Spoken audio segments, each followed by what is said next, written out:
First আমরা চুলটাকে secure করে নিচ্ছি, তারপর আমরা এখানে লোটাস ফেসিয়াল কীভাবে বাড়িতে বসে আমরা স্টেপ বাই স্টেপ করতে পারবো তো দেখে নাও ভালো করে। তো ফার্স্ট আমরা মুখটাকে একটু ভালোভাবে মুছে নেওয়ার পরে স্টেপ নাম্বার 1 ক্লিনজিং ব্যবহার করছি। তো ফেসিয়ালের আগে ক্লিনজিং করাটা খুবই দরকার। তো এখানে আমরা ক্লিনজিংটা হালকা ম্যাসাজ করে ক্লিনজিংটা ব্যবহার করছি।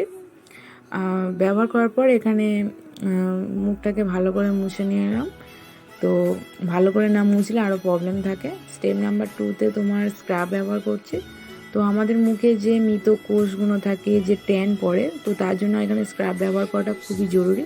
তো এখানে হালকা হাতে ম্যাসাজ করতে হবে, না হলে মুখে ছিঁড়ে যাওয়ার সম্ভাবনা থাকে। এবং ব্যবহার করার পরে ভালো করে মুখটাকে মুছে নিতে হবে।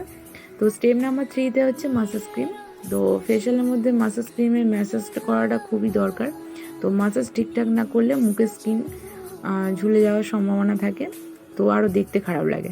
তো আমি এখানে দেখো কীরকম মানে ম্যাসাজগুলো করছি, তোমরাও সেরকমভাবে ফলো করে ম্যাসাজগুলো করতে পারো। তো ম্যাসাজ করার পর আমাদের মুখে ম্যাসাজ করার পরে আমাদের মুখে যে ব্ল্যাক হেডস হোয়াইট হেডস রয়েছে, তো তার জন্য আমি এখানে পুষার ব্যবহার করছি। তো তোমরাও যাদের ব্ল্যাক হেডস হোয়াইট রয়েছে তারা পুষার ব্যবহার করতে পারো। এবং পুষারটা ব্যবহার করার আগে আমরা মুখে কিন্তু একটু গরম ভাব নিলে তবেই কিন্তু ব্ল্যাক হেডস হোয়াইট হেডসগুলো সেগুলো বের হয়। তো তখন আমাদের পুষারের সাহায্যে বের করতে সুবিধা হয়। স্টেপ নাম্বার 4 হচ্ছে মাস্ক।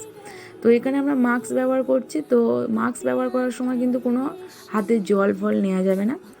তো ঠিক যেমন আমরা ক্রিম মাখি, তো তেমনই মাস্কটাকে তেমনই মাখতে হবে, কোনো জল দেওয়া যাবে না। তো 10 মিনিট হয়ে গেলে মুখটাকে ভালো করে মুছে নিতেও পারো, মুখটা ধুয়ে নিতে পারো, যার যেমন ইচ্ছা। তো স্টেপ নাম্বার 5-এ রয়েছে কিন্তু জেল। তো তোমরা ফেশিয়ালের পরে জেলটা ব্যবহার করতে পারো।